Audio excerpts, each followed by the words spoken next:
ulo ng mga mainit na mga balita. Pasada Balita. Confirmation of charges sa kaso ni dating Pangulong Duterte sa ICC. Lumarga na prosekusyon. Pinangalanan ng mga sinasabing kasabwat sa kaso. Pasada Balita. Pangulong Marcos, pinasaringan ng defense team ni dating Pangulong Duterte. Pagpapat sa dating Pangulo, iginit naman ang kampo ng mga tinatawag na EJK victim. Pasada Balita. Impeachment complaints laban kay VP Sara ine-refer na sa House Justice Committee. Pasada Balita. Petisyon ng kontratistang si Curly Discaya na maalis na sa kustodiya ng Senado, ibinasura ng korte. Pasada Balita. Luluwag sa monetary policy ng Bangko Sentral ng Pilipinas sa ating balitang palan hindi sapat ayon sa isang economic analytics company. Pasada Balita. Sa balita sa ibayang dagat, Mexican drug lord na si El Mencho patay sa engkwentro sa Mexico. Pasada Balita. Sa balitang pampalakasan, cash prize para sa mga siklistang lalahok sa 2026 Tour of Luzon mas pinalaki ayon sa organizer. Pasada Balita. Sa balitang pangkalusugan, epekto ng sobrang pagkain ng processed foods. Ating alamin. Pasada Balita. At says, para po sa mga tito-tita, ABBA tribute band Bjorn Again, magtatangal sa Maynila at Cebu sa Agosto. Tampalang John Ibanez at Drew Nasino. Pasada Balita.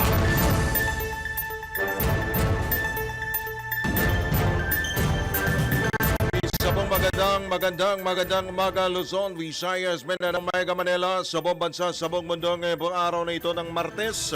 Huling Martes na po sa buwan ng Pebrero. Ngayon po ay Pebrero 24, taon 2026. Kayo pa rin po ay nakatutok, nakikinig, nanonood sa pamagitan ng impila may todong lakas. DWIC 882 sa Live Channel 23 at sa social media via DWIC 882 para po sa ating live streaming sa Facebook at sa YouTube. Kami po ang inyong mga magiging tagapaghatid balita, Drew Nasino, John Ibanez. Pasada Balita. sa oras ng sandali makalipas ang ika-6 na ng mahalumigmig na morning. Sa detalye nga po ng mga mainit na balita, nagsimula na ang unang sesyon ng confirmation of charges hearing sa kaso ni dating Pangulong Rodrigo Duterte sa International Criminal Court o ICC. Bagaman bigong makadalo si Duterte sa nasabing pagdinig at tapos aprobahan ng pre-trial chamber 1 ang hiling nito na hindi dumalo, present naman ang kanyang kampo sa pangunguna ni Attorney Nicholas Kaufman.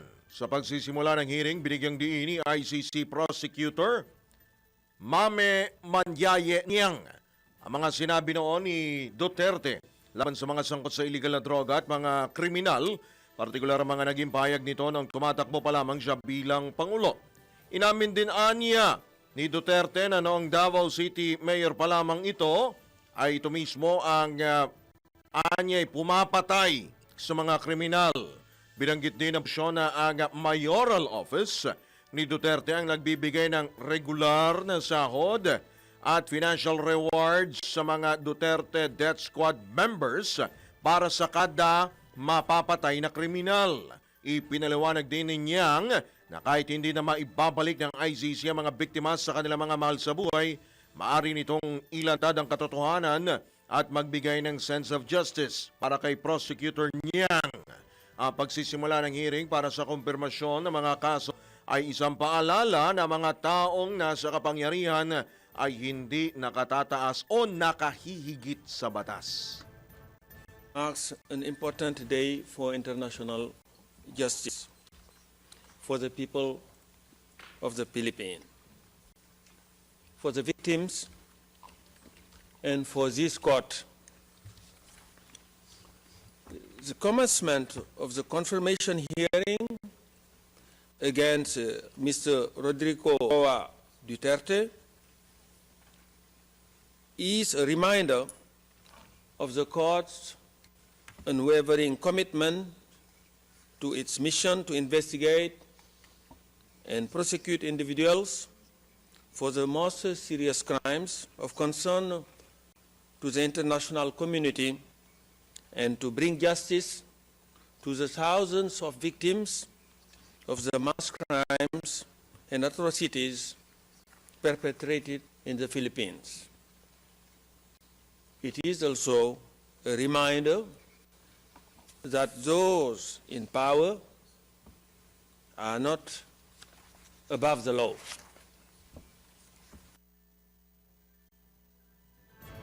Yan po ang bahagi ng pahayag, opening statement ni ICC Prosecutor Mame Mandiayen Nyang sa pagdinig po ng ICC. Pasada Balita.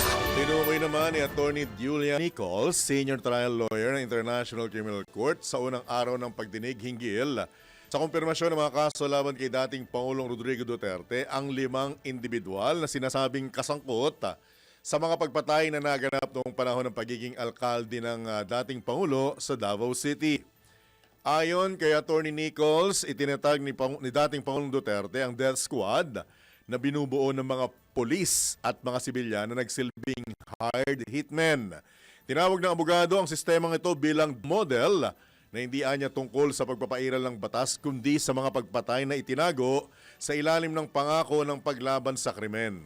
Kabilang sa mga tinukoy na katuwang ni dating Pangulong Duterte sina Senador Ronald De La Rosa, dating hepe ng Davao City Police mula 2012 hanggang 2013, Vicente Danao, na dating hepe ng Davao City Police mula 2013 hanggang 2016, at Senador Christopher Bongo, na dating Special Aid Assistant ni dating Pangulong Duterte mula 1998 hanggang 2016.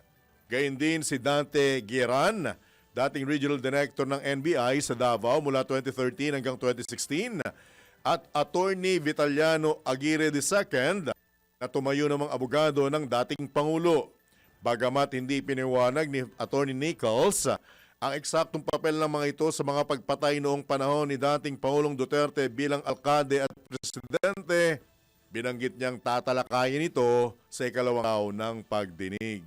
The document comprises a transcript of a telephone call covertly recorded between 4 parties who cannot be mentioned in public, and one of these parties was boasting about how he was acting. Of course, Mr. Duterte did not commit these crimes alone.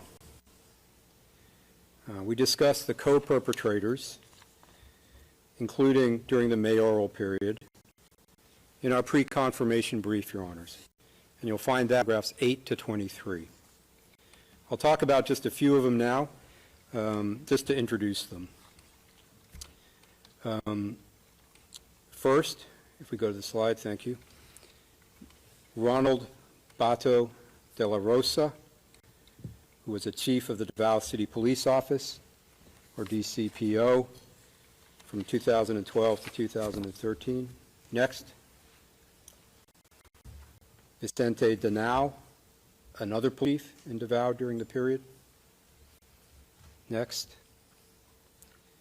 Christopher Bongo, who was Mr. Duterte's aide, special assistant, an important advisor from 1998 to 2016 for the Davao period and then continued later in the presidency. Mr. Dante Gueran, regional director of the National Bureau of Investigation. Finally, Vitaliano Aguirre, who is a lawyer for Mr. Duterte and for some of the DDS members during the mayoral period. And Ms. Croft will discuss these co-perpetrators and their roles in more depth in her presentation, which will be tomorrow. Yan naman po ang tinig ni Let me talk now a little bit. Yan po ang tinig ni Atty. Julia Nichols, senior lawyer ng ICC sa pagdinig ng nasabing korte. Pasada Balita. Ismayado naman si Common Legal Representative of Victims, Attorney Joel Butuyan, sa naging desisyon ng Pre-Trial Chamber 1 dahil sa inaprobang hiling ni dating Pangulong Rodrigo Duterte na hindi dumalo sa confirmation of charges hearing nito sa International Criminal Court. Matatandang naharap si dating Pangulong Duterte sa multiple counts ng murder at attempted murder based against humanity. Ang mga nasabing kaso ay sumasaklaw sa mga pagpatay simula 2013 hanggang 2018 na naganap habang siya ay alkalde ng Davao City at Pangulo ng Pilipinas. Sa opening statement ng nasabing panig, binigyang diin ni Atty. Butuyan ang mga hamon na pinagdaraanan at alalahanin ng mga pamilya ng mga biktima ng umano'y extrajudicial killings sa anti-illegal drug campaign ng nagdaang administrasyon. Isaan niya sa mga ito ang maaaring pagbalik ni dating Pangulong Duterte sa bansa bilang isang conquering hero at maipagpatuloy o magbalik sa dating gawi o pananaw. Iginit din ni Butuyan na ang pagkakaaresto kay Duterte ay hindi nagpapahinto sa anyang impunity sa Pilipinas na isa sa anyang cancer sa bansa na nakaapekto sa milyon-milyong Pilipino. Ayon kay Butuyan, ang mga taga-suporta ng dating Pangulo ay nagsisilbing mga mini Duterte o Duterte clones na patuloy na nangaharas sa mga umano'y pamilya ng mga biktima at survivor ng madugong wags. The arrest and detention of Mr. Duterte has not stopped impunity in the Philippines. The virus of impunity that he spread all over the country has become a cancer that has metastasized, infecting millions of Filipinos. Mr. Duterte has created clones of himself. He converted millions of peace-loving citizens into bloodthirsty disciples who have become converts to the belief that violence and killings are valid solutions to societal problems. The killings masterminded by Mr. Duterte continue to have consequences for the victims even to this day because of his clones. These mini Dutertes harass, threaten, or commit outright violence against the victims and their families. Yan naman po ang hagi ng opening statement ng kampo ng mga EJK victims sa pangunguna ng kanila pong legal representative na si Atty. Joel Butuyan sa pagdinig po ng ICC. Pasada Balita. Ipiniliwanag naman ni dating Executive Director ng Center for International Law na si Romel Bagares ang confirmation of charges hearing na idaraos mula 23 hanggang 27 ng Pebrero ni dating Pangulong Rodrigo Duterte kaugnay ng kasong crimes against humanity sa kanyang kontrobersyal na kampanya kontra illegal na droga. Ayon kay Atty. Bagares, sa pagdinig na ito, susuriin ng pretrial chamber ang mga charges na inihain upang matukoy kung may tinatawag na substantial grounds o sapat na patunay na nagawa ang mga inirereklamo sa krimen. Ayon sa abogado, kapag ganap na matukoy na may kinalaman ng akusado at may sustansya ang mga aligasyon, isasampa sa trial ang dating Pangulo. Ang argumento ito, hindi po ito kasi trial na meron pong witness na uupo. Trial phase po ito, nahiwalay sa preliminary investigation. Argumento, counter-argumento po ito, kaya nakaschedule po ng 3 araw. So magsisimula po yung prosecutor, tapos naman yung defense. On the basis of the documentary evidence and the argument, magkakaroon po ng pagtatasa yung korte kung anong gagawin niya. No? So wala po ditong live na, very rarely, as far as I know, halos wala po ditong witness na uupo sa witness stand. Paglilinaw pa ni Atty. Bagares, isa itong documentary proceedings kung saan puro dokumento o mga ebidensya lamang ang pagbabatayan. Meron po sila kasing sarili nilang ebidensya, pagkataon na mag-present ng sariling evidence. Pwede din nilang i-apela, no? Yung halimbawa, nagkaroon ng determination ng substantive grounds to believe crime has been committed. Pwede din nilang idalhin ito sa isang proseso ng pag-aapela sa Appeals Chamber, International Criminal Court. Yan naman po ang international law expert na si Romel Bagares sa panayam ng DWIZ. Pasada Balita. Iginit naman ni Attorney Nicholas Kaufman, legal counsel ni dating Pangulong Rodrigo Duterte, na nananatiling man of the people ang kanyang kliyente. Yan po ang kanya iginit sa unang sesyon ng confirmation of charges hearing sa International Criminal Court. Ayon kay Kaufman, ang mga siyang ibabasura ng ICC ang mga kasong kinakarap ng dating Pangulo at makababalik ng Pilipinas.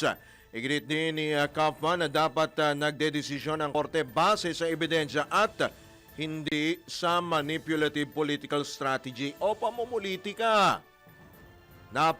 Pinili lamang din anya ang magiging sensational statements sa mga speeches ni dating Pangulong Duterte na ayon kay Kaufman ay naging sanhi na malawakang pagpatay sa bansa. Pinasaringan din ng kampo ng dating Pangulo si Pangulong Marcos dahil hindi anya nito tinupad ang kanyang pangakong hindi sila makikipagtulungan sa ICC. Binigyang diin ni Kaufman na si Pangulong Marcos Jr. ang nagpasimuno upang i-neutralize si Duterte at ang kanyang pamana o legacy. Telephone call covertly recorded between four parties who cannot be mentioned in public, and one of these parties was boasting about how he was acting as the silent partner of President BBM, managing a scheme to funnel witnesses to this court while all the time ensuring that he could guarantee President BBM's plausible deniability. So it is indeed the defence case that President Ferdinand Marcos Jr. set out to neutralise Rodrigo Duterte and his legacy. Yes, Mr. Deputy Prosecutor, I used that legendary word, neutralise. So central and so essential to your case theory, because you know as me that I'm using the term metaphorically. Pumuli ang bahagi ng pahayag o opening statement ni Attorney Nicholas Kaufman sa International Criminal Court. Pasada Balita. Tulad ng inaasahan, binatikos ni dating Chief Presidential Legal Counsel Salvador Panelo ang mga pahayag ng prosecution team sa pagbubukas ng confirmation of charges hearing sa kaso ni dating Pangulong Rodrigo Duterte sa ICC. Ayon kay Attorney Panelo, puro paninira at walang basihan ang mga argumento ng prosekusyon. Anya, bagamat naging maliwanag ang tugon ng defense team ng dating Pangulo, naniniwala siya na dapat mas pagtuunan nito ng pansin ang pagkwestiyon sa jurisdiksyon ng ICC. Dagdag pa ni Attorney Panelo, ang nasabing investigasyon labag sa Rome Statute na siyang bumuo sa ICC. Batay anya sa Rome Statute, hindi maaaring manghimasok ang ICC sa isang bansa kung kaya nitong usigin ang mga isyong kinakaharap nito. Git pa ni Attorney Panelo, sapat na kakayanan ng sistemang legal ng bansa upang imbestigahan ang nasabing kaso. Pasada Balita. May pa rin yan, nagsumite umano ang DDS Shara All Confederation ng liham sa Korte Suprema na mayroong higit 1 milyong pirma na humihiling na aksyonan na ng Supreme Court ang mga nakabinbing petisyon na naglalabalik si dating Pangulong Rodrigo Duterte sa bansa. Ayon kay Wendell Cabrera, co-convener ng nasabing grupo, ang Supreme Court na lamang ang kanilang natitirang pag-asa matapos ang pagkaka-aresto kay Duterte noong Marso na nakaraang taon at ang kanyang pagkakakulong sa ICC. Una na nga inihain ni Senador Ronald Bato de la Rosa ang petisyon sa SC upang pigilan ang pamahalaan ng Pilipinas na makipagtulungan sa ICC at Interpol.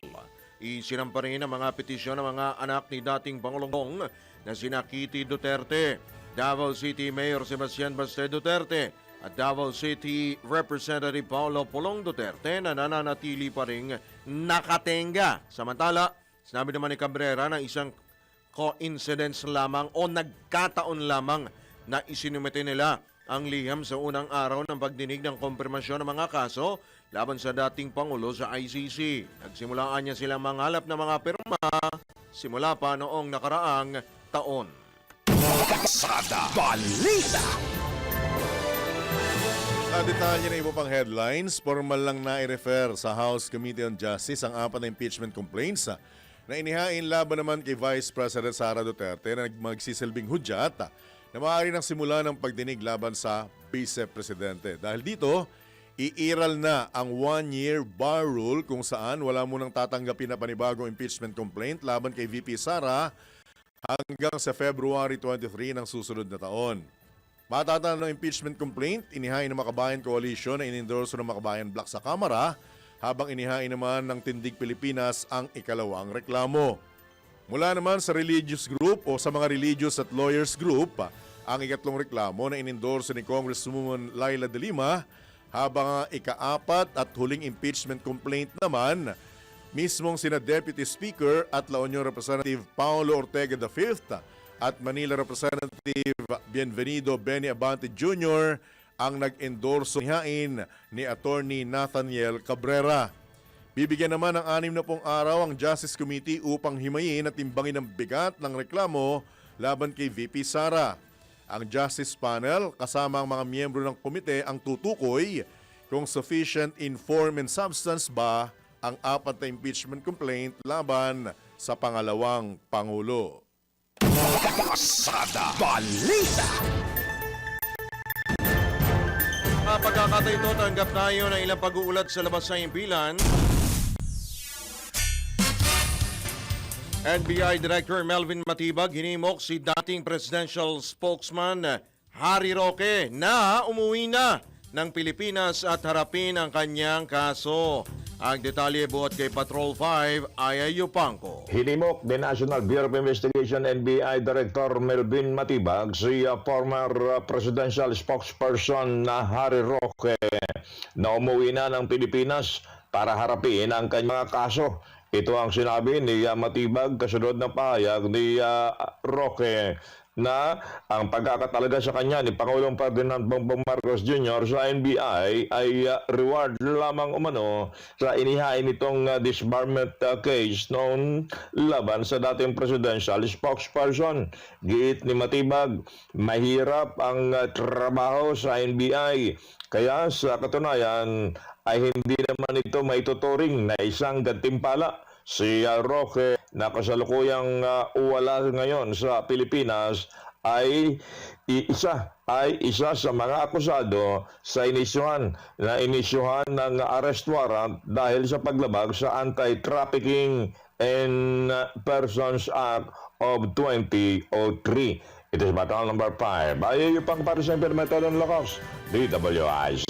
Nagbabalita ng tama, naglilingkod ng tama. Pasada Balita. Samantala, isang Chinese national na may apelyong Guo inaresto dahil sa pagpapanggap na Pilipino. Detalye mula kay Patrol 25, June Samson. Estado ng Bureau of Immigration ng isang Chinese national na umano'y nagpapanggap na Pilipino sa Panglao, Bohol. Batay sa ulat na isinumite kay Immigration Commissioner Joel Anthony Viado, sinabi ni BI Fugitive Search Unit Chief Rendel Ryan C. na isinagawa ang operasyon sa Alona Beach Road sa Barangay Tawala sa Bohol. Si Guo Jinjin, 48 anyos, ay nag-ooperate ng ilang mga negosyo sa Panglao gamit ang mga Filipino para makaiwas sa mga limitasyon sa pagmamay-ari ng negosyo ng mga dayuhan. Nadiskubre din na mayroon itong professional driver's license mula sa Land Transportation Office na nagtatakda sa kanya bilang Filipino kahit na kumpirmado sa immigration record ay isang Chinese national. Ayon sa BI, huli siyang pumasok sa bansa noong 2018 gamit ang Special Resident Retirees Visa at walang nakatalang derogatory record. Ngunit may lisensya na balido hanggang 2032 na may nagsasaad na siya ay Pilipino. Pansamantalang nakadetine si Guo sa BI Holding Facility habang isinasapinal ang deportation proceeding. Patrol 24, June Samson. Para sa impilang may todong lakas DWIZ. Nagbaba ng tama, naglilingkod ng tama. Kapag may bagong balita, naka-on air, agad-agad, DWIZ Patrol Report. Babalik po kami makalipas lamang ang ilang mga paalala oras. Supreme Lead Counsel, Legal Counsel at Supreme Chief Justice of the Universe, Wenera Contihino, 27 sandali makalipas ang ikanim ng morning. That time check was... At mag-almusal, mag-altanghap. Walang iba maghahatid po ng ating pong altanghap ngayong umaga pong ito. Ang ating pong ina mo, ina niya, ina nating lahat. Ang ina... ina nating lahat sa palengke, si Aling Beth Samson. Aling Beth! Mami, good morning! Mami! Good morning, Ano mga ba yung anak Mami? ko. Oo, sarap ng almusal eh. Bagong luto yung suman din eh. Mainit-init pa ng Sumang? sabaw sa dahon. Sumang ano? Suman sa ube. Ay, ang sarap niya.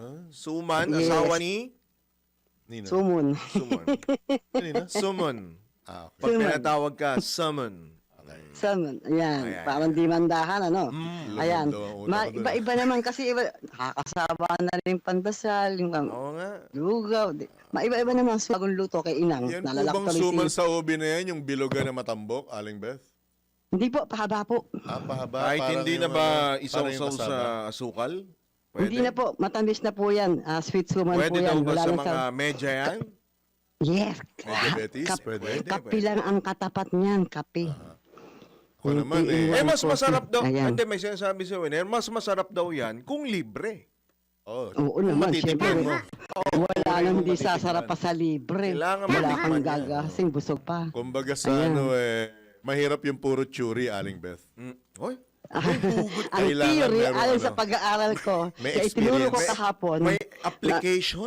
Matindi. yes.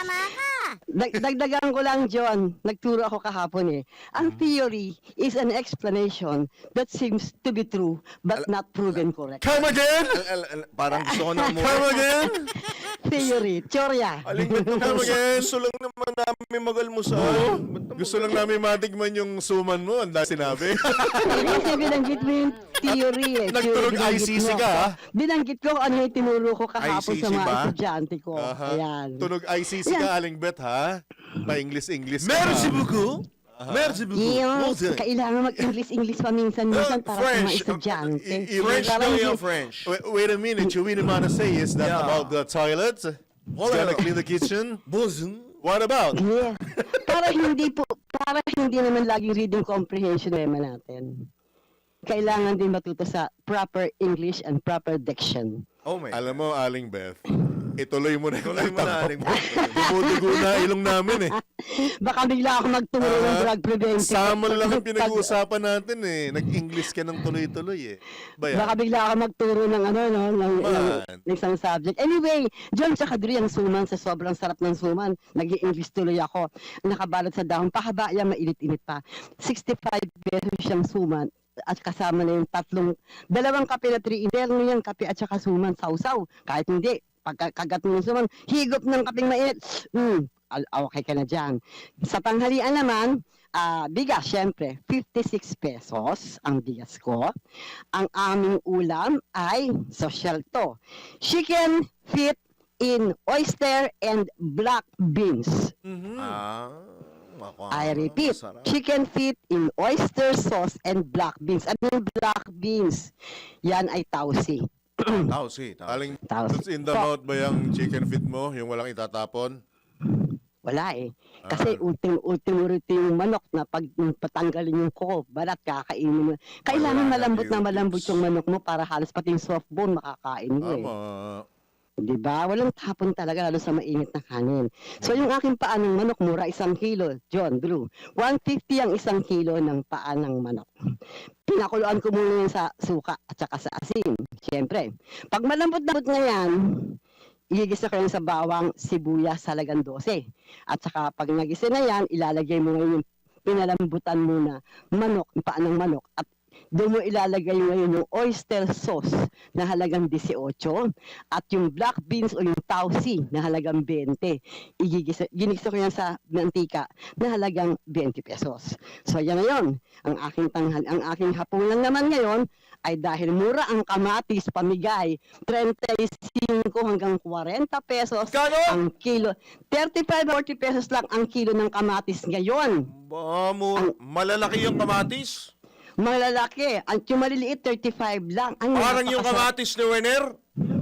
Mga matis na sinabi mo eh. Hindi, may binili kasi siya sa Pasig Palengke. Yung mga kamatis. Magigisa kasi siya ng itlog, lalagyan ng sibuyas at kamatis. Oo. Yan. yun yun. Mura na yan. Kasi mura din dyan ang sibuyas. 100 lang ang pulang sibuyas. 80 yung puti.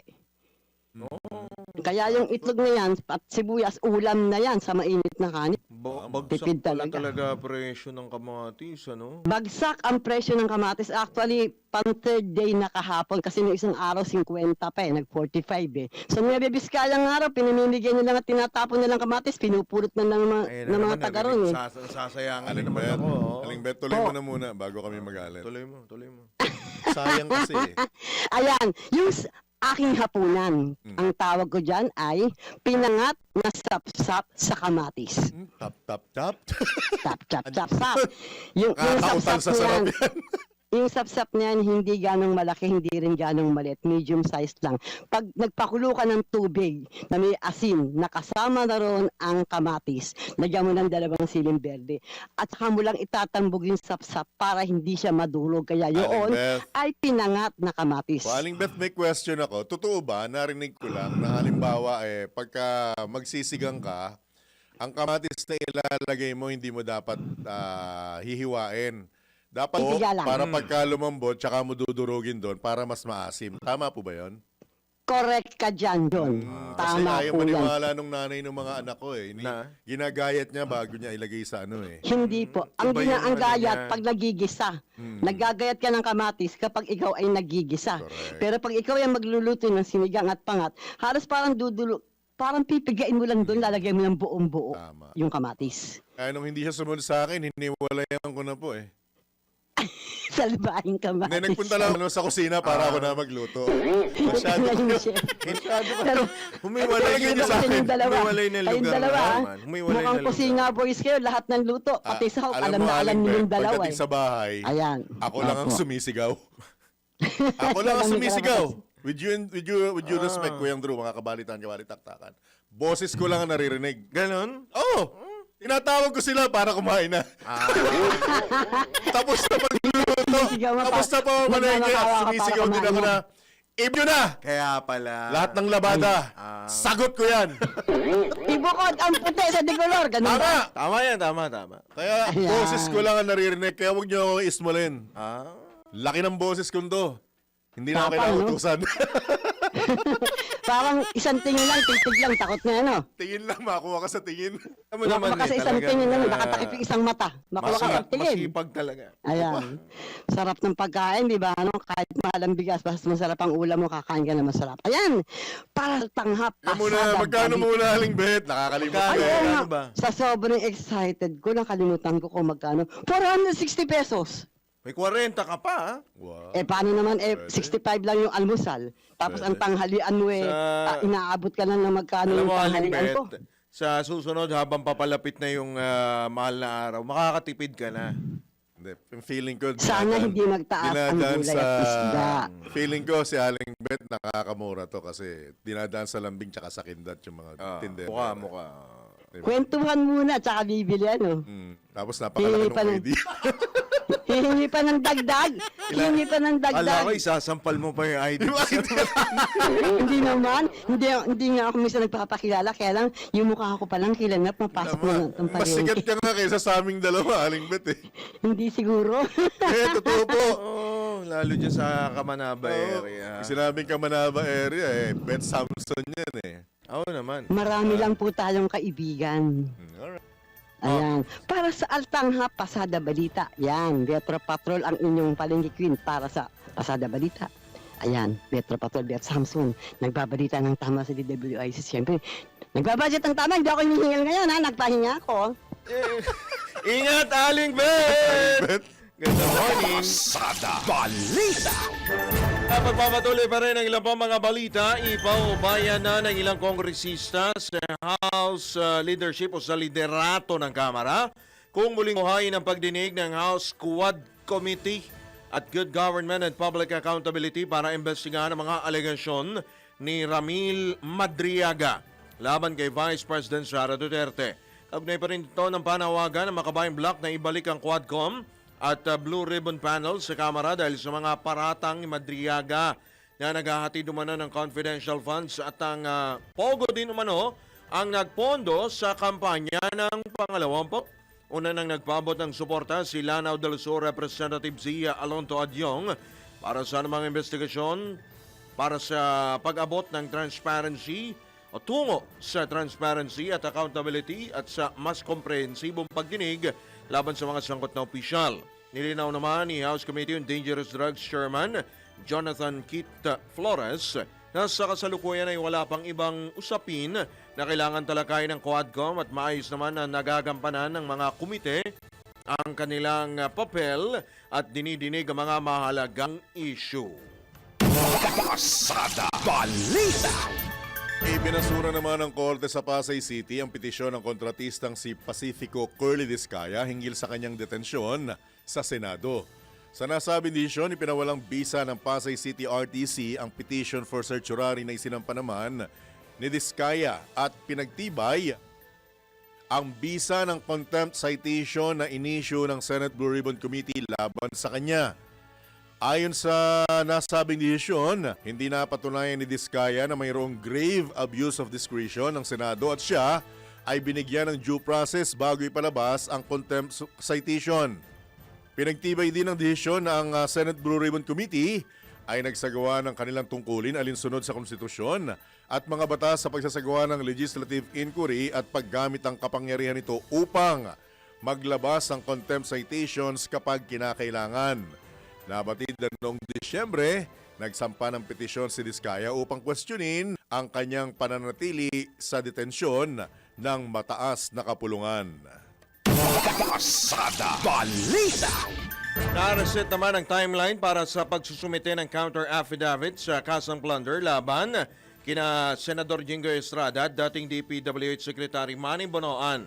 Ito'y makaraang humiling ang National Bureau of Investigation ng karagdagang panahon upang palawakin ang kanilang reklamo. Ayon kay Justice Spokesman Attorney Polo Martinez, humiling ang NBI ng extension sa preliminary investigation kahapon. Ito ay upang maisama ang karagdagang ebidensya at pangalanan ang iba pang mga akusado sa kaso. Pumayag ang mga piskal na bigyan ng NBI ng 3 araw o hanggang Pebrero 26 upang ibigay sa mga respondents sa mga kopya ng karagdagang ebidensya. Nabatid na kasama sa kasong plunder ang mga dating DPWH officials na sina Yusek Robert Bernardo, Gerard Opilencia at Henry Alcantara. Pasada Balita. Matinding batikos naman ang kinakaharap ng Department of Trade and Industry at Philippine Contractors Accreditation Board matapos questionin ang legalidad ng inisyu nilang preventive order o preventive measure order laban sa 15 malalaking contractors sa bansa. Layo ng nasabing kautusan na inilabas noong Nobyembre 2025 na suspindihin ang operasyon ng mga kumpanyang nakakuha ng pinakamarami control projects mula sa DPWH dahil sa mga irregularidad. Binigyang diin sa isang media briefing noong Pebrero 20 na void mula sa simula at walang legal na pag-iral ang inisyu ng DTI. Git pa ng mga naturang kontraktor, hindi man lamang sila binigyan ng kopya ng formal na sakdal o detalye ng mga akusasyon laban sa kanila kaya't hindi sila nakapagsagawa ng maayos na depensa. Dahil sa hindi pa rin binabawi ng PICAB ang nasabing suspensyon sa kabila ng mosyon ng mga kontraktor, marami sa kanila ang makapag-renew ng lisensya. Nagdulot din nila ito ng malaking pinsala sa kanilang negosyo, pagtigil ng mga proyekto at matinding kawalan ng katiyakan para sa libo-libong mga empleyadong umaasa sa mga naturang kumpanya. Pasada Balita. Sa iba pa ring balita, busina sa mga motorista dahil umarangkada na ngayong araw na naman ang malaki ang dagdag presyo sa mga produktong petrolyo. Batay sa abiso ng Shell Pilipinas at Sea Oil, nagtaas ng piso at 20 sentimos, big time po ang dagdag presyo sa kada litro ng diesel at kerosene o gas, habang 60 sentimos sa kada litro ng gasolina. Ipatutupad naman o nagpatupad din ang Petrogas ang kalintulad na price adjustment kaninang alas 6 po ng umaga. Ito pong big time oil price hike maliban sa clean fuel na magpapatupad mamayang alas 4 ng hapon. At kagaya nga po ng inaasahan, ang tinukoy po ng Department of Energy Oil Industry Management Bureau na dahilan ay ang geopolitical tension nga po sa ibang panig po ng mundo, partikular sa Middle East at sa Ukraine. Pasada Balita. Babalik po kaming muli makalipas lamang ang ilang mga paalala. Oras Kwener, 15 minuto bago sumapit ang ganap na alas 7. Namang pinabulaanan ni Senator Bam Aquino ang mga spekulasyon na tatakbo siyang Vice Presidente sa 2028 national elections katandem si Vice President Sara Duterte. Sa senador, hindi nakabubuti ang pagtalakay sa mga posibleng tambalan sa halalan habang nahaharap ang bansa sa matinding krisis sa edukasyon at ekonomiya. Mas mahalagaan niyang pagtuunan ng pansin ang konkretong solusyon sa mga problemang direktang nakaapekto sa mga Pilipino tulad ng mataas na presyo ng mga bilihin. At tatandaang lumutang ang nasabing isyu ng tambalang Aquino Duterte matapos iugnay ang mambabatas sa deklarasyon ni VP Sara na kumandidato bilang Pangulo ng Pilipinas sa 2028. Pasada Balita. Speaking of presyo, sa latest mula sa Filipino Mirror, bagsak presyo na. Bagsak presyo na ang kamatis sa ilang pamilihan sa Metro Manila sa gitna ng nararanasang oversupply. Kagaya po ng binabanggit ni Aling Beth Samson mula po dyan sa Kamanaba. Nabatid na itinatapon na lamang ang ilang halos nabubulok ng kamatis mula pa Nueva Vizcaya sa mga palengke sa Metro Manila, yung mga binabagsak po nila dito. Sa Mega Q Mart sa Quezon City, itinatapon at ibinebenta na lamang sa halagang, yung iba, sa halagang 50 pesos kada kilo yung mga sobrang kamatis na halos nabubulok na rin. At maaari pa itong tawaran ng mga mimili, may talagang sasadsad ang presyo. Mas mababa ang lato ng presyo kumpara sa naitalang 300 piso kada kilo noong December 2025. Batay sa mga aminado, mga nagtitinda, na mababa na ang presyo, matumal pa rin ang bentahan ng kamatis dahil na rin sa kakulangan ng mga bumibili. Pasada Balita. Sinimula na ng Department of Agriculture ang barangay level rollout ng 20 pesos kada kilong bigas sa barangay Matina Crossing sa Davao City bilang bahagi ng pagpapalawak ng programang 20 bigas meron na ng administrasyon. Ayon sa DA, mahalaga ang partisipasyon ng lokal na pamahalaan upang matiyak na makating ang bigas sa mga benepisyaryo tulad ng mga indigent, mga senior citizen, PWDs, minimum wage earners at mga solo parent. Nakatulong din nila ang 20 bigas o master list registry system upang mapabilis ang verifikasyon at pagbili. Ayon pa sa Agriculture Department, layunin ng programa na tuparin ang pangakong mismo ni Pangulong Ferdinand Marcos Jr. na pababain ng presyo ng bigas at matulungan ang mga pamilyang kapos sa kita. Target ng pamahalaan na umabot sa hanggang 60 milyong Pilipino ang makinabang sa programang ngayong taon at ipagpatuloy ito hanggang June 2028. Pasada Balita.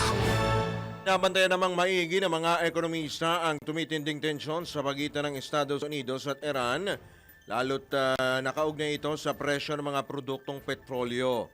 Magugunitang iniulat ng Business Monitor International na mayroong potential na disruption supply sa Strait of Hormuz na pangunahing supply line ng langis sa Middle East. Yan po ang entrada at dyan din po lumalabas yung mga barkong nagkakarga po ng mga langis mula sa loob at labas po ng Middle East. Ayon sa ekonomistang si Michael Ricafort, isa sa mga pangunahing producer ng krudo ang Iran, kaya posibleng madamay ang buong mundo sa anumang pagtaas ng syon, lalo na sa Strait of Hormuz. Samantala, iginit naman ni Ateneo de Manila University economist Leonardo Lanzona na kokonti ang export ng langis. Babagal ang pandaigdigang kalakalan nito at tataas ang presyo sa merkado. Pasada Balita. Niniwala naman sa Senate Foreign Relations Committee Chairman Erwin Tulfo na makatutulong ang kanyang isinusong na panukalang interest-free loan para sa mga bagong overseas Filipino worker. Ayon sa senador, niakda niya ang naturang panukala dahil sa kapansin-pansing pagdami ng mga bagong OFW na nahihirapang mangutang sa pangambang lumobo ang interes.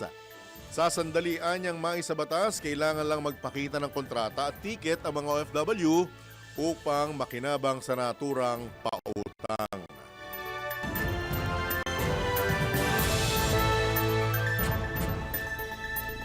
Samantala, nagkasundo na sina Senate Committee on Foreign Relations Chairman Erwin Tulfo at Chinese Ambassador to the Philippines, Ying Huan, na magdaos ng mas maraming diplomatic meetings kaysa magkaroon ng public word war kaugnay sa isyu ng West Philippine Sea.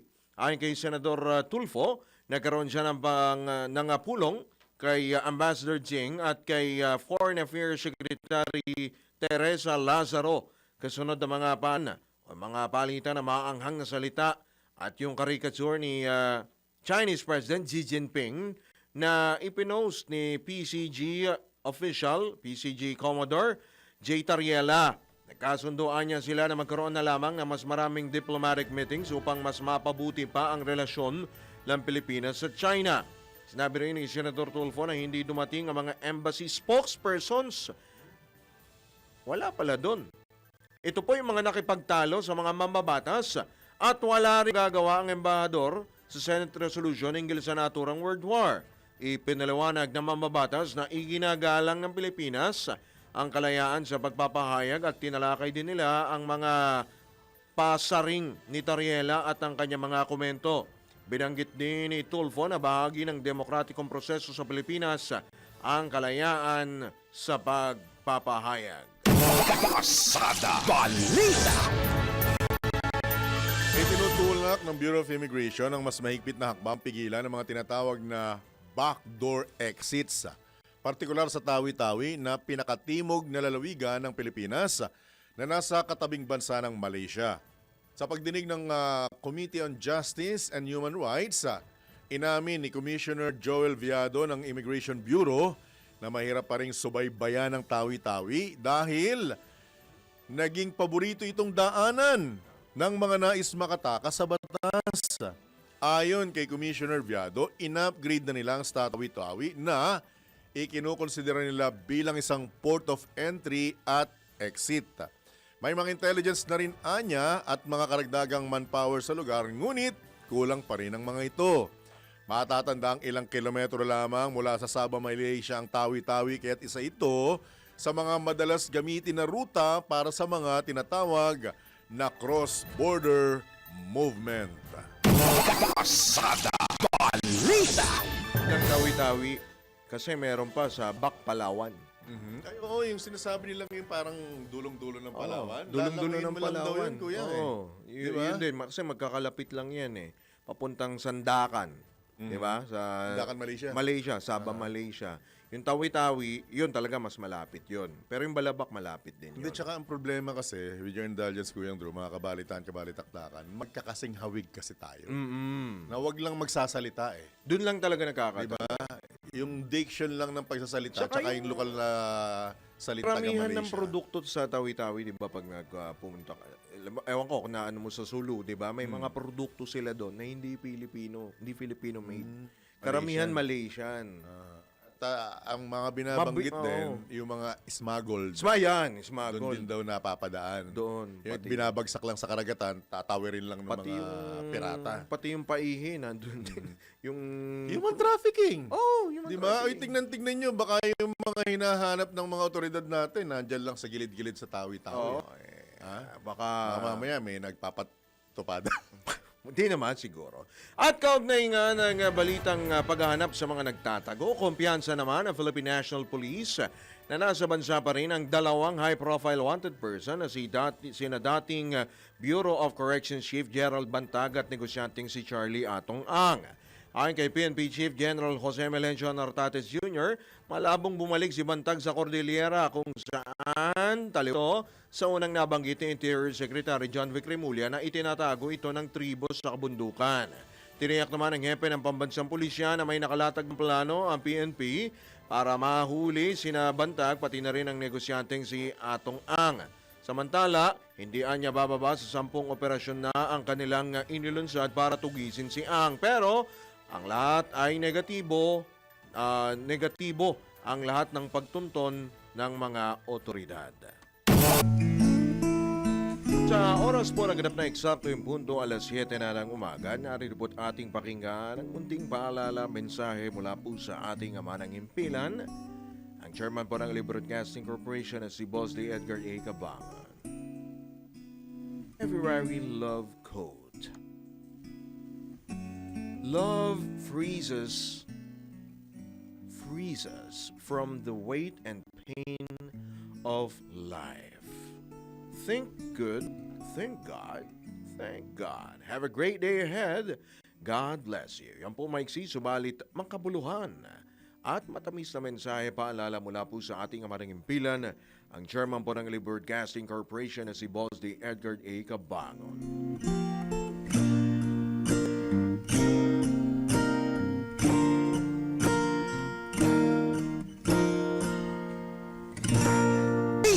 Confirmation of charges, hearing sa kaso ni dating Pangulong Duterte sa ICC, lumarga na prosekusyon.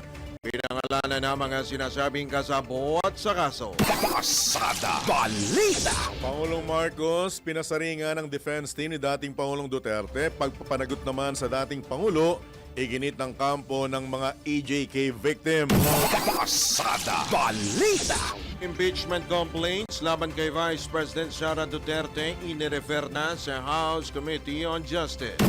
Pasada Balita. Petisyon ng kontratistang si Curly Discaya na maialis sa kustodiya ng Senado, ibinasura ng Korte.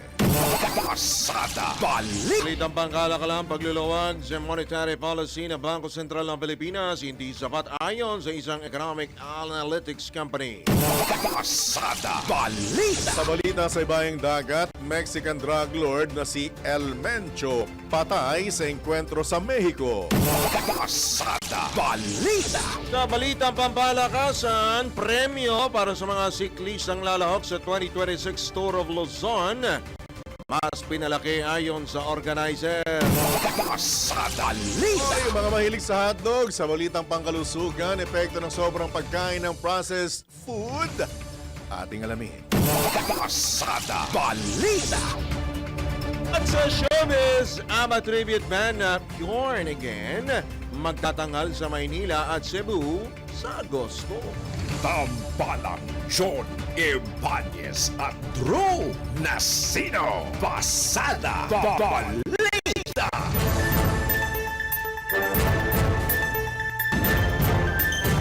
Sa oras po na 4 makalipas po ang ikapito ng umaga sa pagpapatuloy ng ilang pa mga balita, tanggap pa tayo ng ilang pa mga report.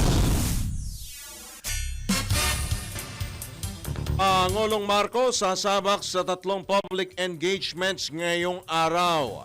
Ang detalye mula sa Palasyo ng Malacanang, Patrol 13, Gilbert Perez. Nakatagpang sumabak sa 3 public engagement ngayong araw si Ferdinand Marcos Jr.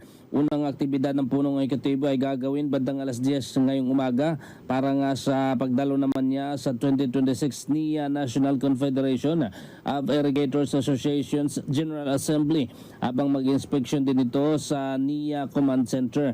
Mula rito ay dadaluhan naman ng Pangulo ang ASEAN Editors and Economic Opinion Leaders na gagawin naman sa lungsod ng Makati.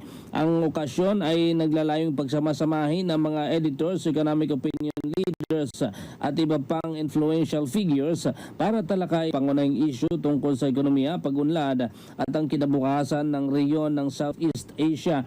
Pagkatapos nito ay may 3 aktibidad ang Pangulo kaugnay nga ng pag-handover ng memorabilia ni People's Champ Manny Pacquiao na gagawin naman sa National Sports Museum, Phil Sports Arena sa lungsod naman ng Pasig. Dito ay ito turnover ni Pacquiao ang piling memorabilia sa National Sports Museum. Patrol 13, Gilbert Perez sa himpilang may todalas TWIC. Nagbabalita ng tama, naglilingkod ng tama. Pasada Balita. Pakikisa ng AFP sa Royal Thai Armed Forces Day Reception, simbolo ng matagal at matatag na ugnayan ng dalawang bansa. Detalye mula kay Patrol 17, Jopel Peño. Nakiisa ang Armed Forces of the Philippines o AFP sa Royal Thai Armed Forces Day reception na ginanap sa Mayuri Ballroom 1, Dusit Thani, Manila. Ayon sa AFP, patunay ito sa matagal ng pagkakaibigan at defense cooperation ng Pilipinas at Thailand. Present sa reception day si AFP Chief of Staff General Romeo Bronner Jr. kasama ang mga senior defense at diplomatic officials mula sa dalawang bansa. Pinangunahan ang event ni Kingdom of Thailand Ambassador to the Philippines Mrs. Makawadi Sumitmur na dinalawan din ni Defense Senior Undersecretary Ireneo Espino, mga miyembro ng Diplomatic Corps, attaches at iba pang mga matataas na opisyal. Muli naman tiniyak ng AFP ang commitment ito upang higit pang palakasin at mapatatag ang ugnayan ng Pilipinas at Thailand. Ito si Patrol 17 Chopel Pileño para sa Impilang May Todong Lakas, DWIZ. Nagbabalita ng tama, naglilingkod ng tama. Pasada Balita. Pabambalita, pagpapatayo ng bagong tulay sa Batangas, kapalit ng 17 taong luma, planado na. Babalik si Patrol 24, June Samson. Kinumpirma ng Department of Public Works and Highways na planado na ang pagpapatayo ng bagong tulay sa bahagi ng Batangas City. Tiniyak naman ni Secretary Vince Dizon na mas matibay ang itatayong tulay na ipapalit sa nasirang kilala sa tawag na Bridge of Promise.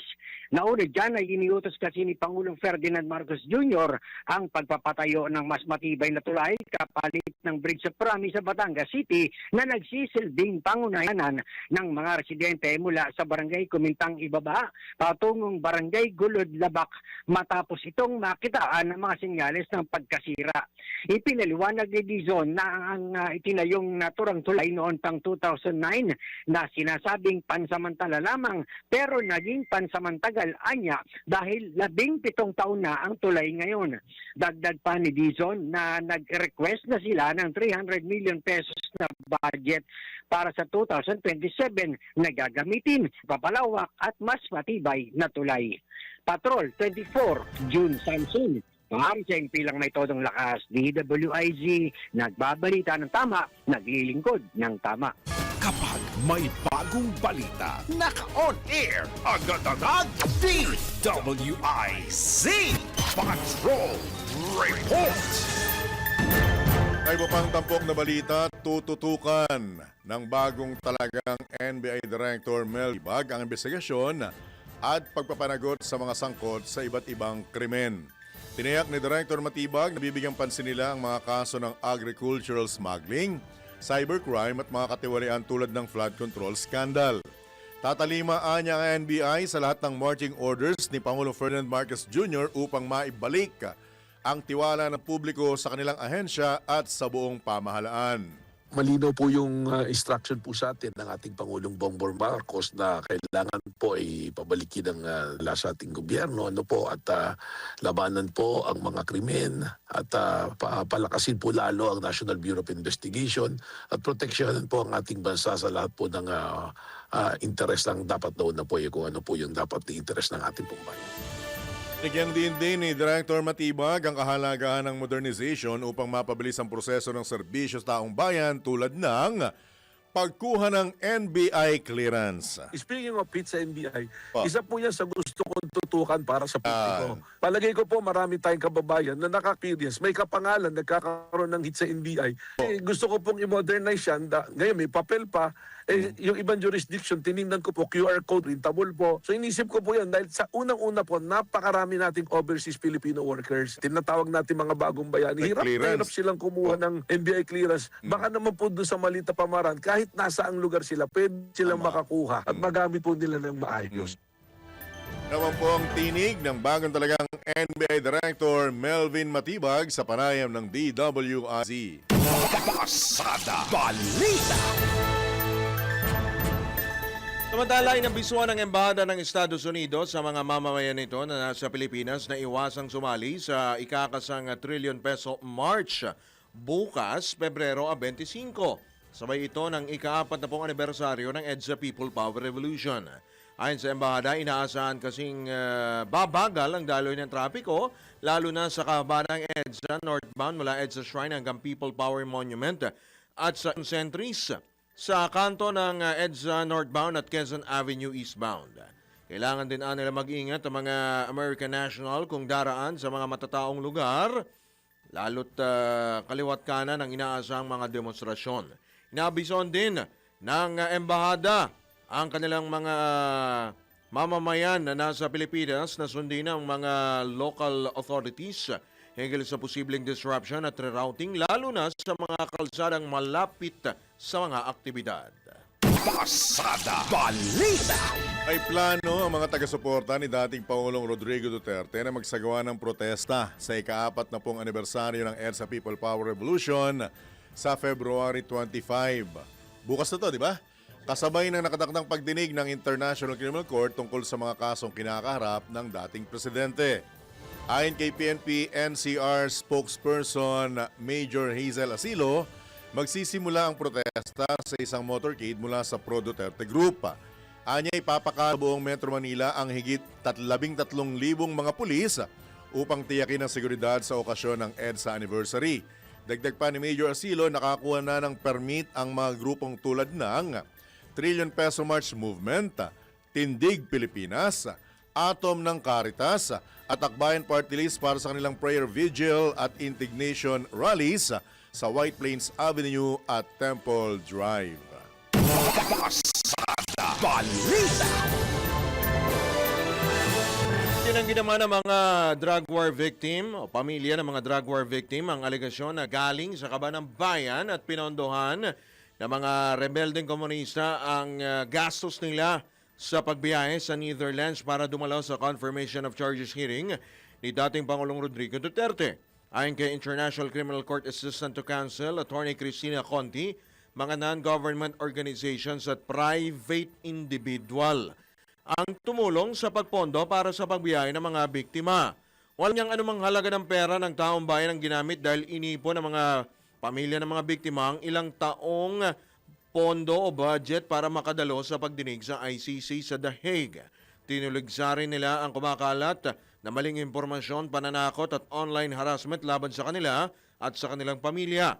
Samantala, hinamon naman ni Conti ang mga nagpaparatang na patunayan kung sino ang nag-aakusa ng nasabing alegasyon.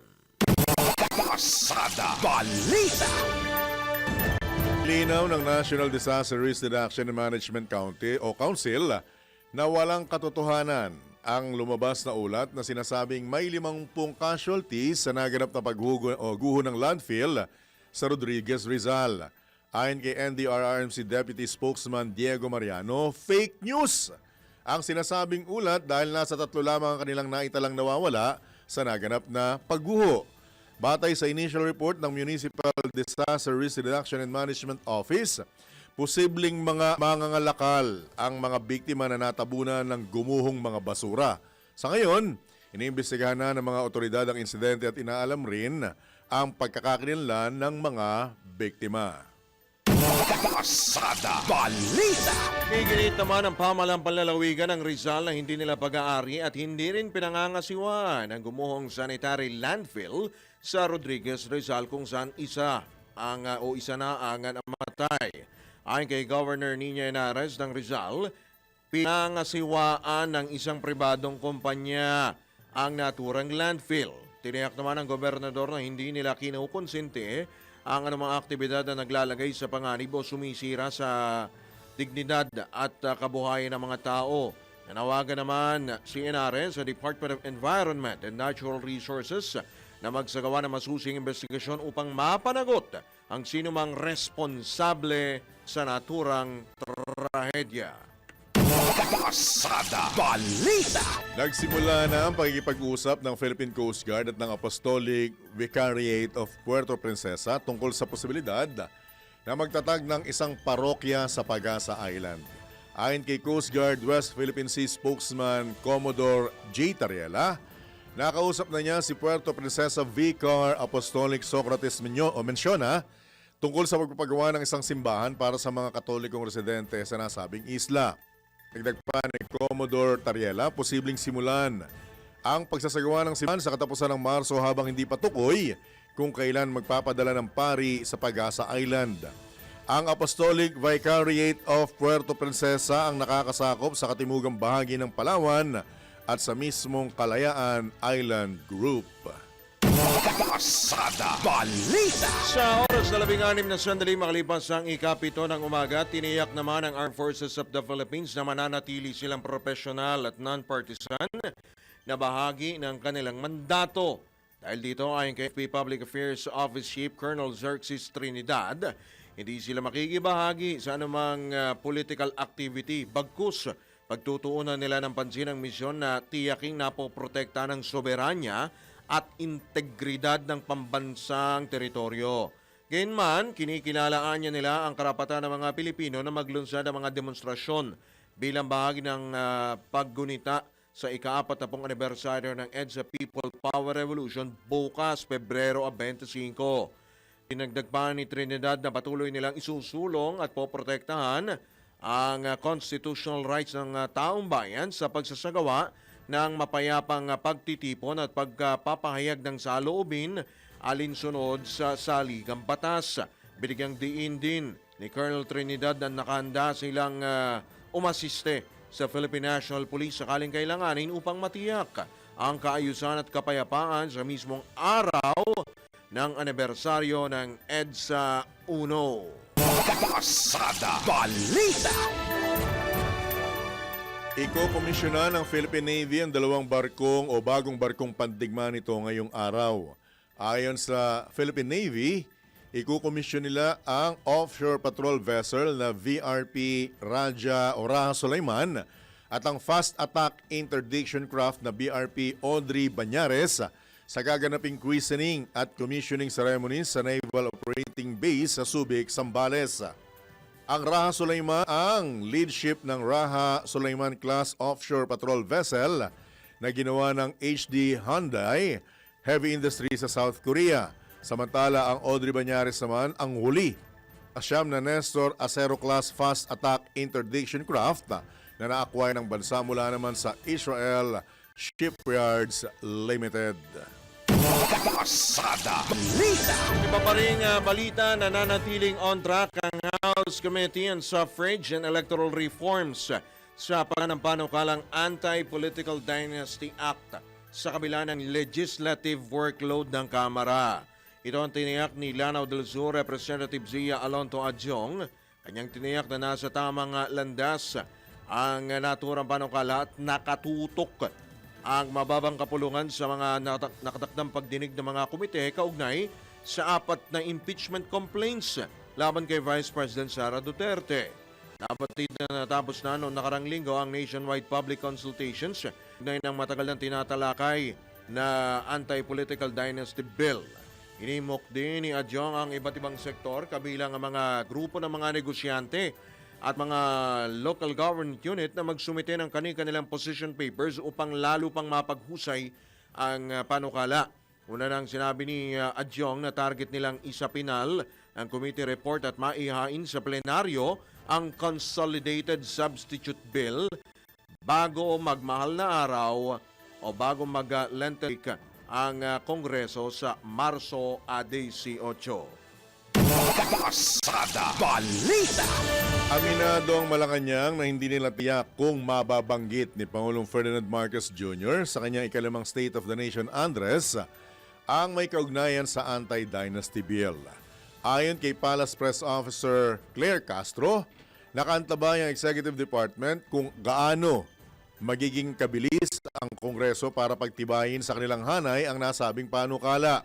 Ilinaw ni Undersecretary Castro na kapag naisumiti na sa Pangulo ang proposed bill mula Kongreso, dalan pa niya ito sa kaukulang pag-aaral ng Office of the President.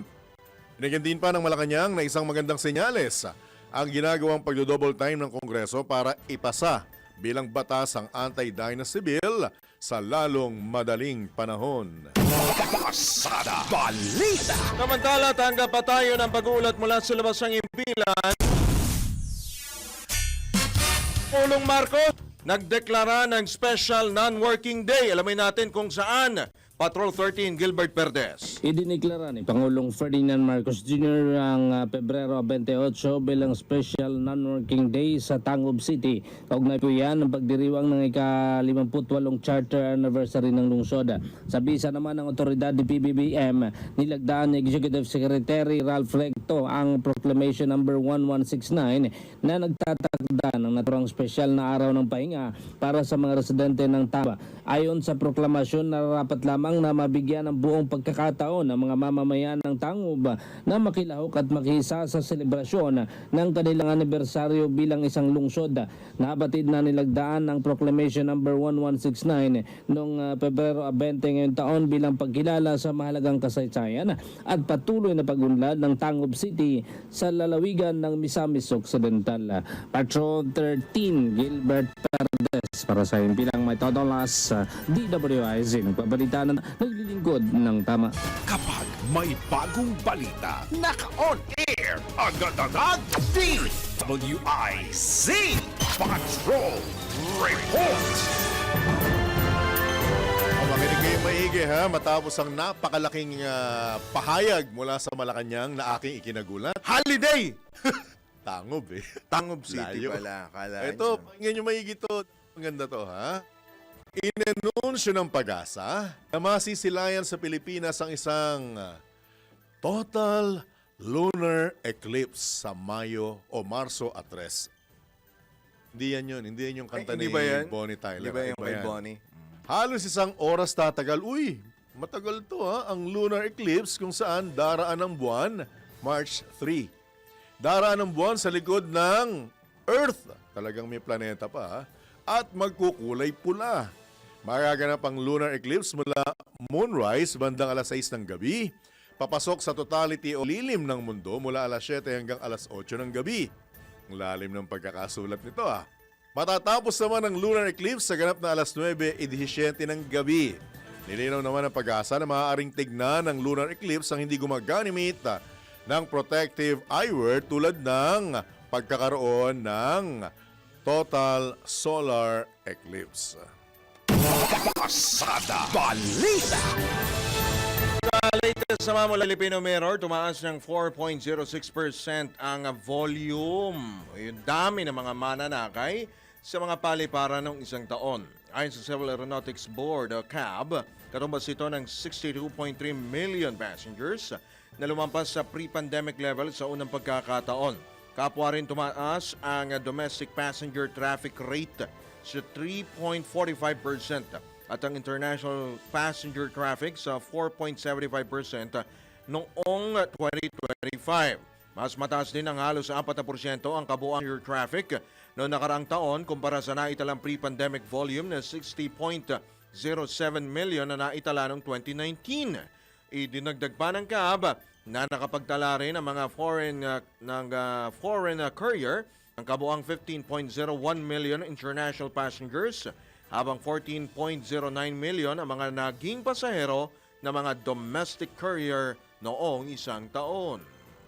Pasada Balita! Babalik po kami makalipas lamang ng mga paalala oras. Kapitan Werner, 25 sandali makalipas po ang ika-7 ng morning. Next oras po na 27 sandali makalipas po ang ika-7 ng umaga sa pagpapatuloy pa rin po ng mga pumabasa ng balita ngayong araw po na ito ng Martes. Tayo po'y pinalad sabagat makakausap po natin si PCO Undersecretary Claire Castro. Nasa kabilang linya po ng ating komunikasyon. Magandang umaga po, Yusek Castro. Welcome po muli sa DWIZ Aliw Channel 23. Drew Nasino po at John Ibanez. Morning po, Yusek Castro. Yes, good morning Drew, good morning John, at good morning sa lahat na nakikinig sa inyong programa. Magandang umaga po sa inyo lahat. Salamat po sa inyong pong pagpapaunlak, Yusek Claire, sa aming pong himpilan. First things first po, Yusek, ano po ang naging initial reaction po ninyo rito? Kahapon, nabanggit po ni Attorney Nicholas Kaufman, yung lead counsel po ni dating Pangulong Duterte, yung political accusations laban po kay Pangulong Marcos sa unang araw po ng confirmation of charges hearing. Alam mo, hindi nakakataka eh. Pero parang nakakataka kasi, parang sabi nga natin, parang merong sakit o merong severe cognitive impairment ay itong si Attorney Kaufman at hindi ang kanyang kliyente.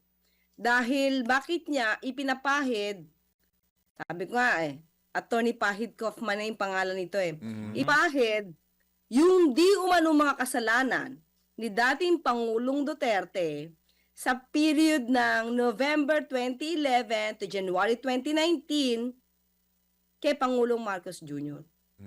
Samantalang pinail ito as early as 2017 kung saan si PBBM ay private citizen pa. So bakit hindi siya mag-concentrate sa depensa niya para maitanggi ang mga bintang pagpapapatay nito sa dating Pangulong Duterte? Nangyari yung patayan, wala pa si Pangulong Marcos Jr. sa posisyon So siya ang namumulitika, pero ipinapahid niya rin din sa prosecution. So ayaw natin makialam dito sa kanilang mga depensa, pero lagi niyang he's pulling in, no? The president dito sa kanilang mga ingay. Parang DDS style, narrative.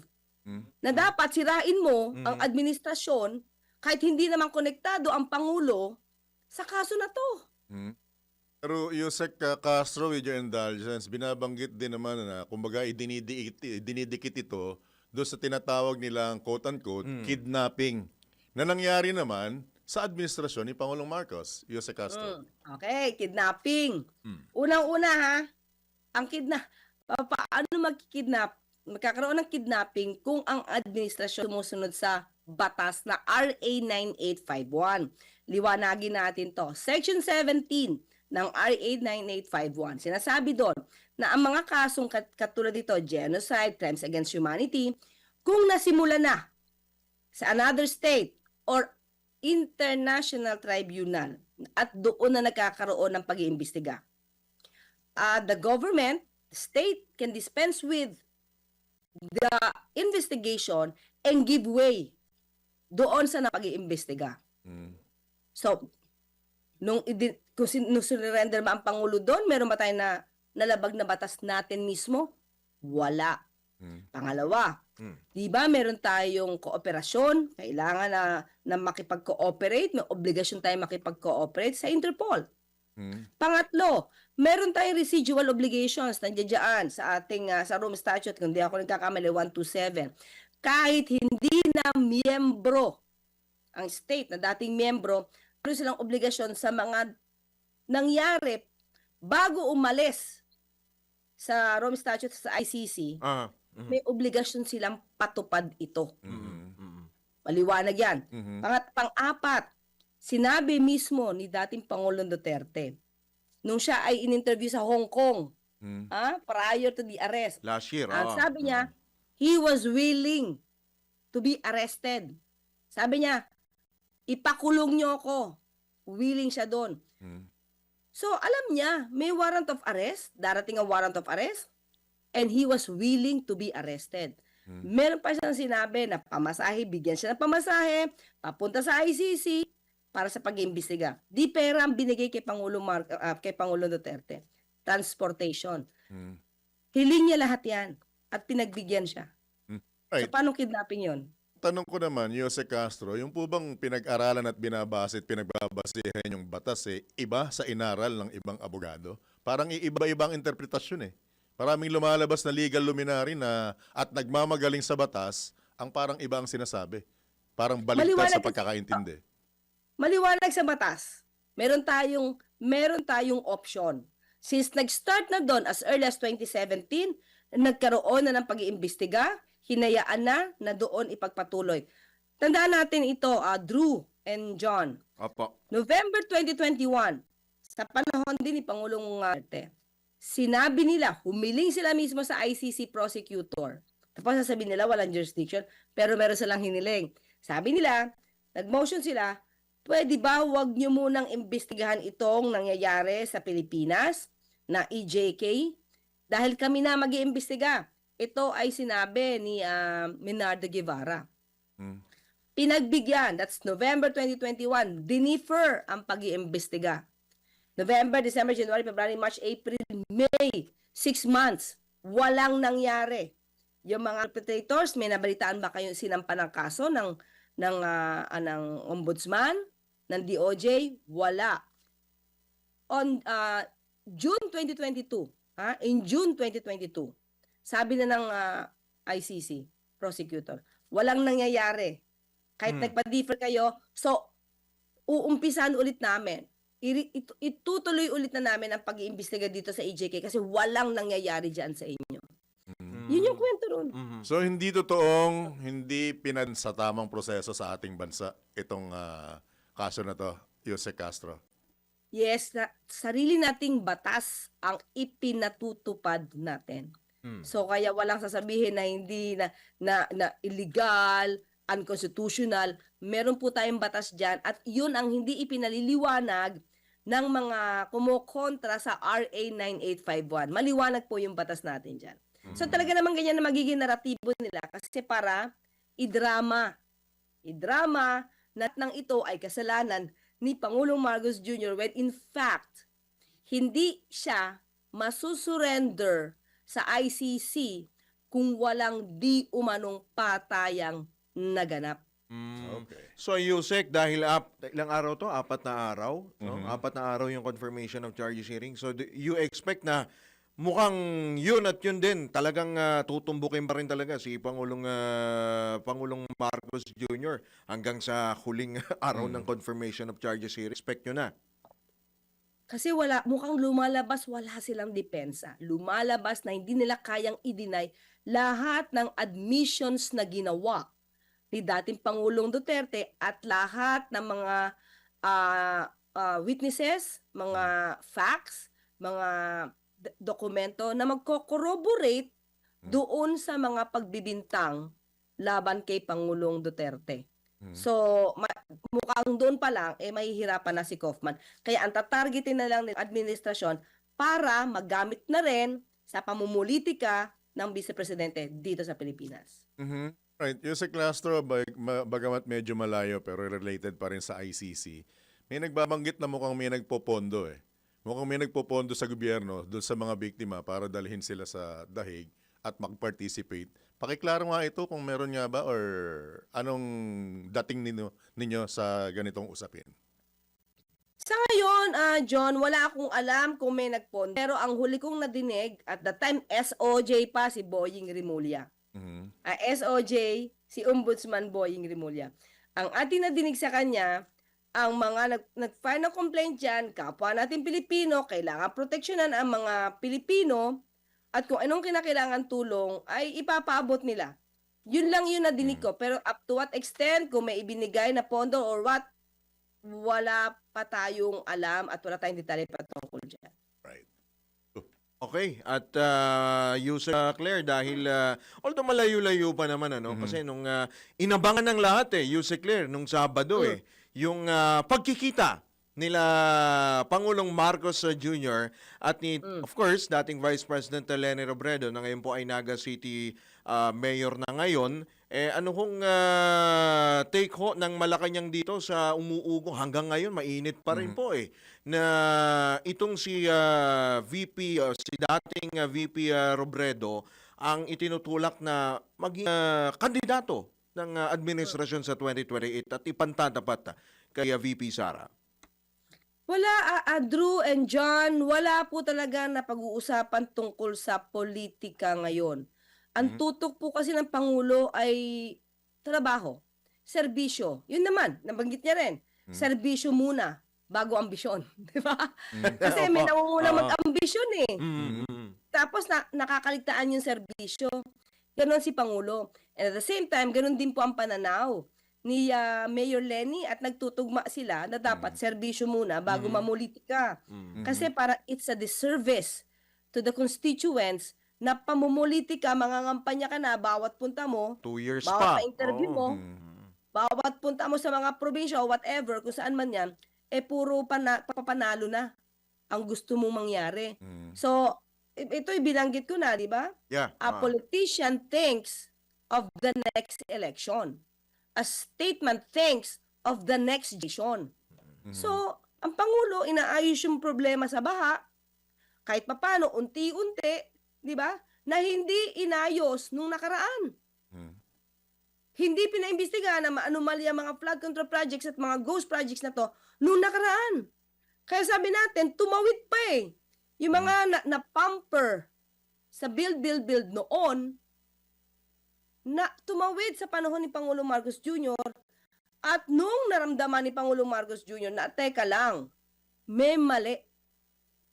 He has started to have everything investigated sa issue na ito. Right. Meron So, pa bang, diba? Yusek, meron pa bang hindi nalalaman ang sambayanan sa pagkikita nila sa Naga, and at the same time nagkaroon ng follow-up sa Malacanang kahapon? Oo, kahapon nga pala, nag-meeting din pala. Actually, hindi ko alam kung anong suot na medyas na kulay. Kulay ng Actually, bakit isiningit mo yung medyas na yan? Inilalayo na nga sa medyas Papasok eh. na yung medyas na kulay pink eh. Iniiwas na nga namin sa medyas eh. Anyway, meron pa ba kami hindi alam, Yusek Castro? Hindi ko alam kung anong suot nga niya. So wala talaga, serbisyo lang. Hindi ko alam kung anong pasuot niyang pangloob or what. Hindi ko na alam kung anong kulay. But Okay. still, Dahil binanggit mo yung kulay pink na yan, ano ang angulo do sa pink dress?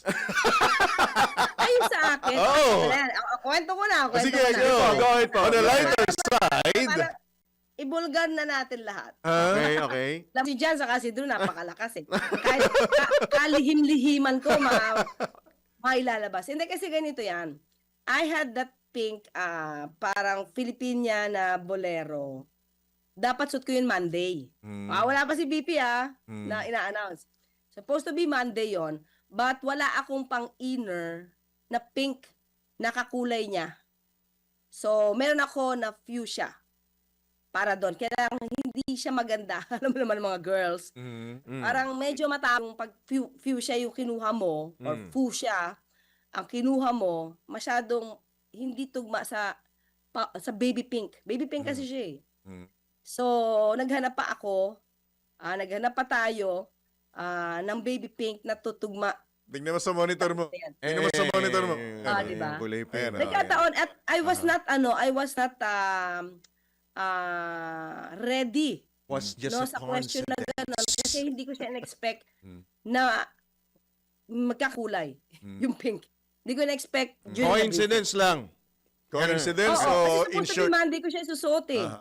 Coincidence o in short and in Tagalog, nang inis ka lang. Ko-inis naman Nagkataon yun eh. lang. Ako naman, John. Never. Never in my mind. Okay. Really? Never. Na ako'y mang-iinis. Talaga? You know me, John. Hindi ko I yan. know, right? Diba? Simpleng tao lang tayo. Okay. Yusek, medyo lilipat lang ako ng konti dito sa mga... Dami mong tanong, ha? Ito nga, kasi pinag-uusapan namin kanina off-air yung anti-political dynasty bill, which is one of the LEDAC measures nga na talagang gustong i-push ni Pangulong Marcos Jr. Possible kaya maging laman din ito ng... Kasi ang ano niyan, ng target ba is this year? March this year, no? Kung maipapasa ng Congress, baka mapasama sa SONA. Alam niyo ba, during the LEDAC, since nandoon ako,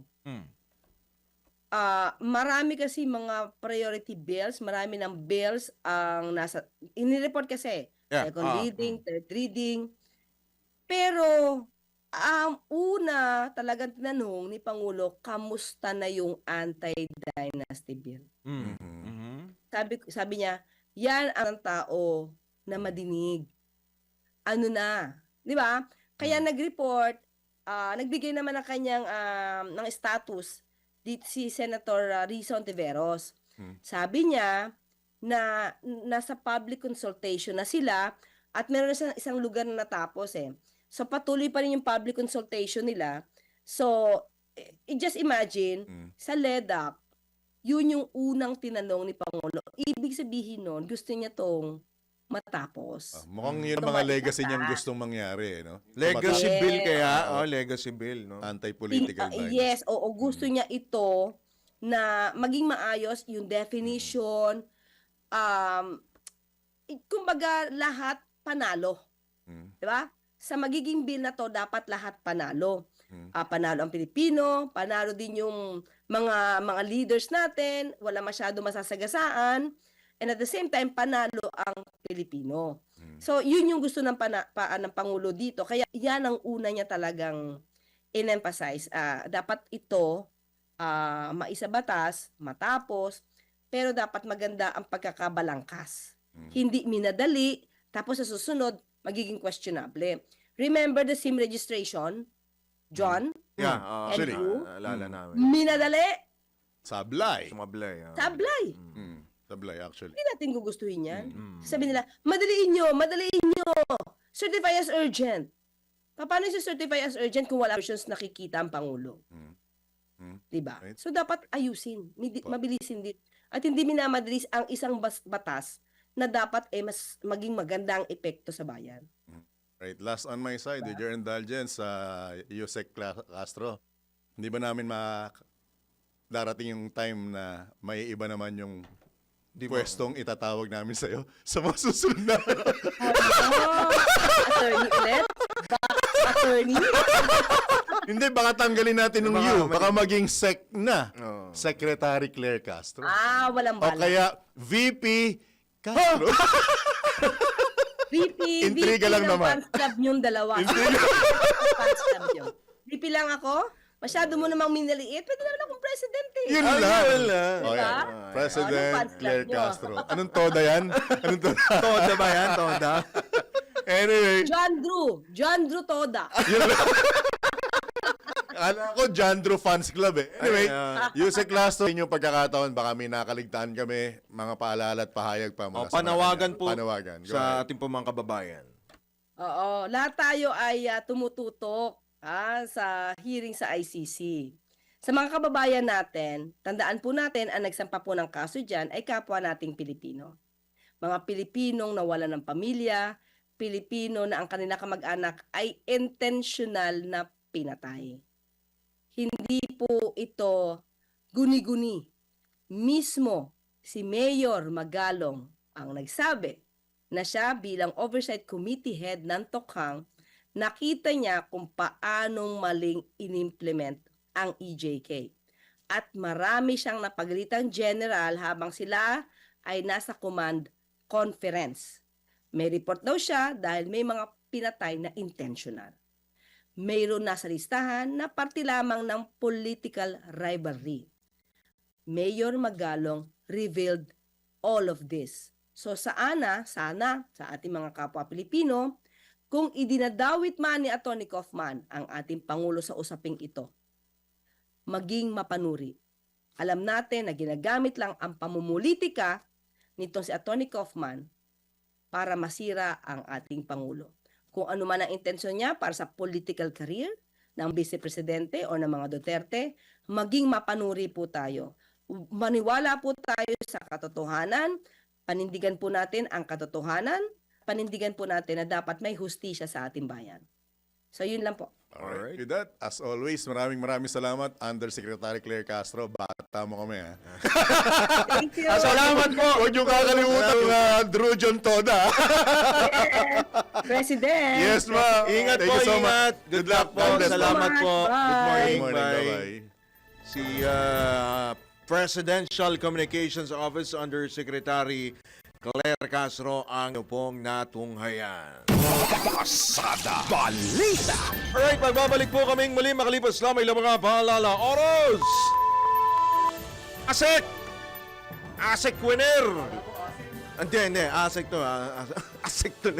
Asim winner Condihino. 12 minuto bago sumapit ang ganap na alas 8. Oras hatid sa inyo. Balitang pangkalakalan.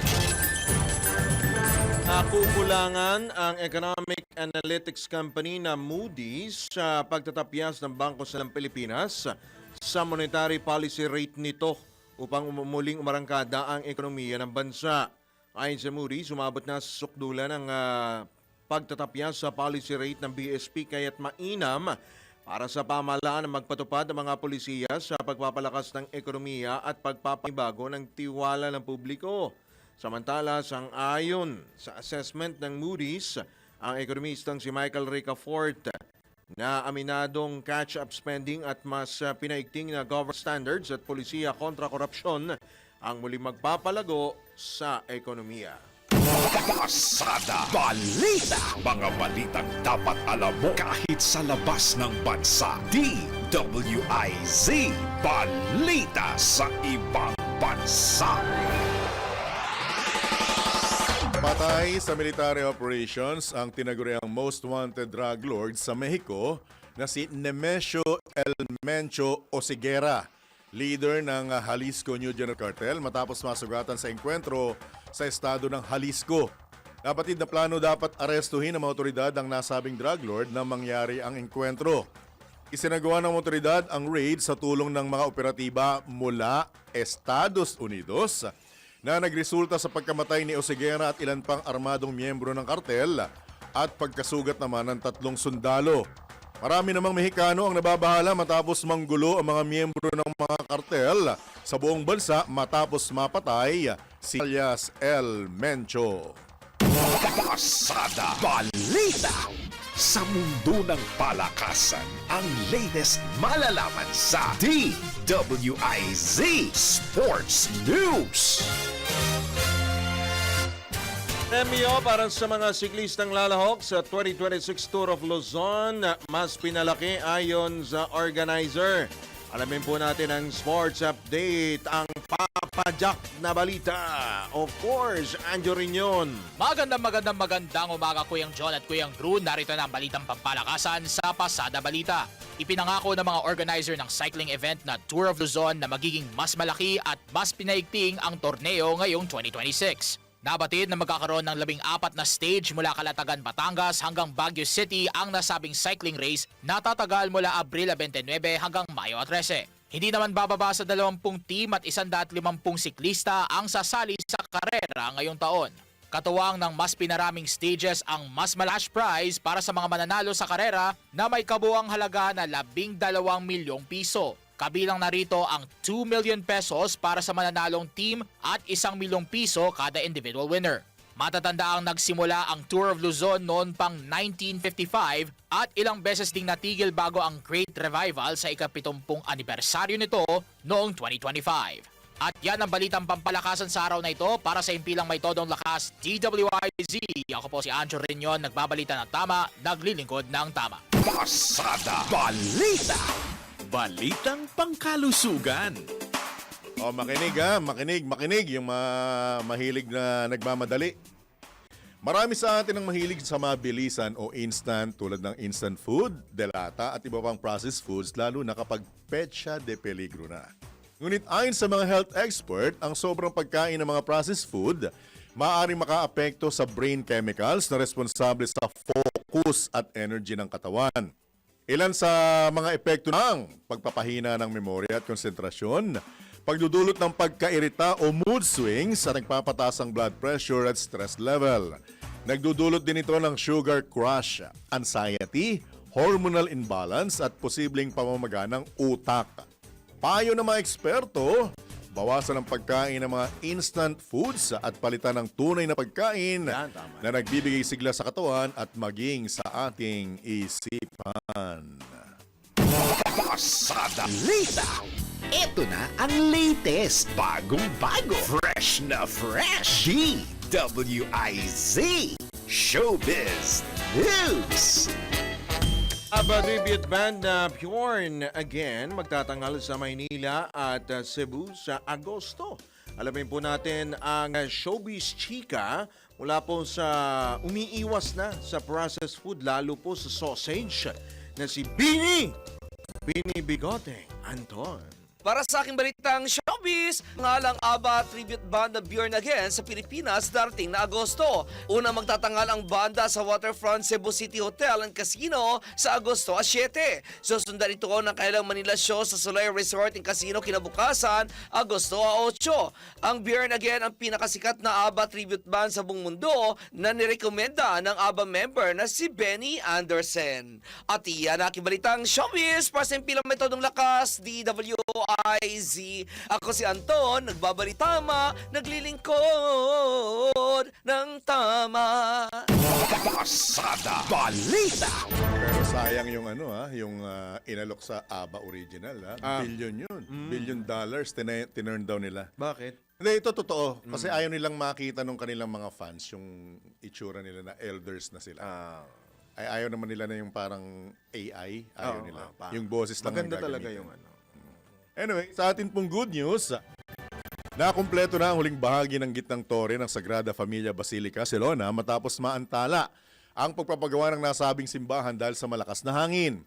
Formal lang na ilagay sa tamang pwesto ang krus na may haba na 17 metro. Umabot naman sa mahigit 172 metro ang taas ng nasabing gusali makalipas ang halos 1.5 siglo mula nang magsimula ang konstruksyon ng tinaguriang World's Tallest Church.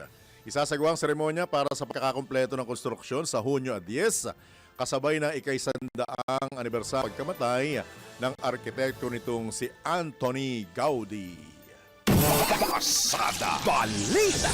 Alright, at yan po ang kabuuan po ng mga balita dito po sa Pasada Balita ngayong araw po na ito ng Martes. Huling Martes po sa buwan ng Pebrero. Ngayon po ay 24 taon 2026. Bukas nga pala ang ika-4 na pong anibersaryo ng EDSA People Power Revolution at meron po mga kalsada po na mga sasara at yung mga nagpatupad naman po ng class suspension sa ilang pong paaralan. Yung mga po dyan sa Quezon City, pinapaalalahanan po kayo ng NCRPO na hanggat maaari ay iwasan na yung mga lugar na tinutukoy At ngayon. may suggestion sila sa mga papasok. EDSA White Plains. Gamitin ng mga tren. Huwag na magdala ng sasakyan para Oo. makaiwas sa traffic. Oo, sa Naasahan traffic. na Lalo sa hapon. Alas 3 nga pala, paalala lang natin. Pero alas 8 pa lang, sarado Alas 8 na sarado na. Pero ang lang yata. talagang main event po, highlight, ay 3 magsisimula po ng alas 3 ng hapon. Alright? At sa ngalan po ng buong tropa ng DWTL Channel 23, kami po ang inyong mga naging tagapagatid balita, Drew Nasino, Johnny Bañez, nagbabalita ng tama. naglilingkod ng tama. Saan may lamang po susunod na nandyan na po ang Karambola Oras! Abay, 6 na segundo na lamang po bago sumapit ang ganap na alas 8 na ng morning. Happy weekend! Ingat! Woohoo! Ang mga balita, dudublihin ang pasada. Ang mga kontrobersyal, mga viral, at trending na mga tao. Dalawang mas matinding papasadahan. Mga pangyayaring nakikita sa kalsada. Live na papasadahan. Tampalang John Ibanez at Drew Nasino. Doble ang lakas, doble ang tindi. DWIZ Pasada Balita sa DWIZ News.